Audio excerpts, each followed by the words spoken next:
Hey guys, it's Jenny and welcome back to my channel. Today I'm going to do a review on the Makeup Revolution Redemption Eyeshadow Iconic 3 palette. Alright, I got this at Ulta for $7. Let me open it up for you. It's like a rosy neutral palette. It comes with this double-ended, what is this called? Double-ended sponge. Something was curling on me. It comes with a double-ended sponge that no one really uses.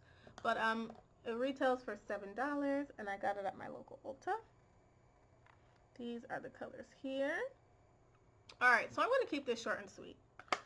It's a nice palette for $7, but it's really worth like $3, to be completely honest. I've got some swatches on my hand, but I do want to let you know I did try this out 2 weeks ago.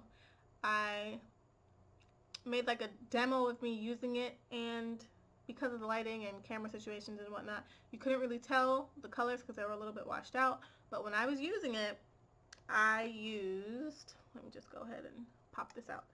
I used this rosy color here. I used this gold color here. I used some of the matte colors like this one and that one. And I have to say, I struggled using this palette. I used an eyeshadow primer like I always do, and those two colors, the rosy color and the gold color, they were incredibly chunky.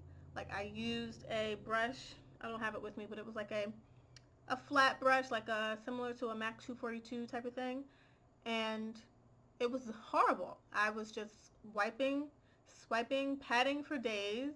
It was very chunky, and then eventually I just had to try to use them wet. It helped a little bit, but no, I do not recommend this palette. If you see this palette at your local Ulta, pass it up.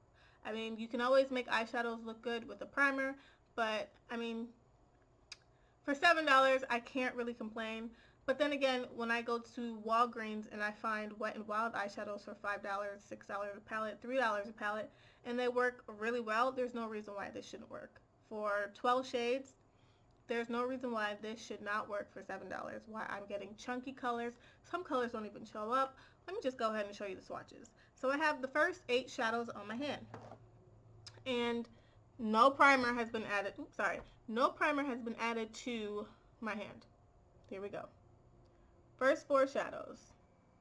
This one right here barely shows up. This is after several swipes.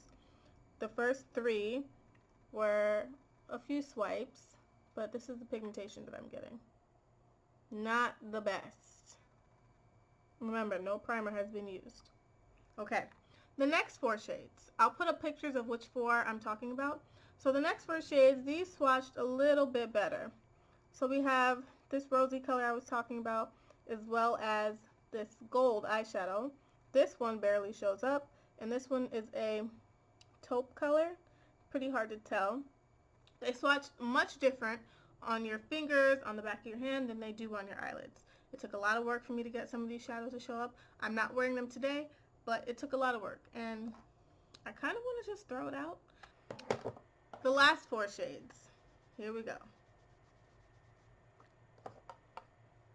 And the sun's going down. Great. Okay, so the last 4 shades are darker shades. Obviously, this palette is supposed to resemble the Naked 3, right? Right. Okay. So here we go. The last 4 shades. 1, 2, 3, 4. Let's go ahead and swatch them. So these are the last 4 shades. Not too bad. Not too bad. Pretty good, I have to say, especially with no primer. Alright. Although that I just have to say this. Although that the last 8 shadows swatch nicely, this color and this color, they're horrible on the lids. They're very chunky. They're hard to work with. So I can only imagine what the other colors are going to look like on the lid, especially if I'm having a hard time with a few of the mattes, having them show up on my hand. Obviously, a primer wasn't used, but let's be real.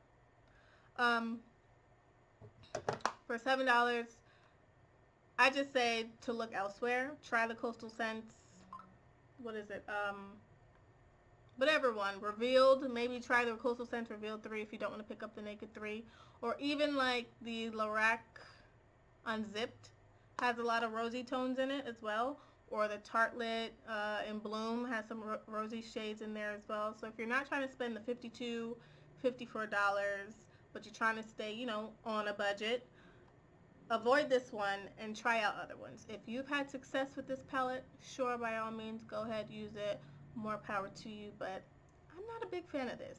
If I had the time to sit down and work with these shades, then sure, I would use it. But if I was getting ready to go to work, rushing, trying to go somewhere, I would not grab this palette because I know that with me, my favorite colors to wear are like golds and bronzes and peaches and things like that. And I don't have time to be swiping back and forth and trying to blend and all that. No. No. Save your ducats, save your coins, save your dollars. Hide your wallet when you see this one in the store. Don't buy it, okay? I hope you guys enjoyed this review, and I hope you guys stay tuned for more videos. I'll see you in the next one. Stay beautiful, but on a budget. Bye, guys.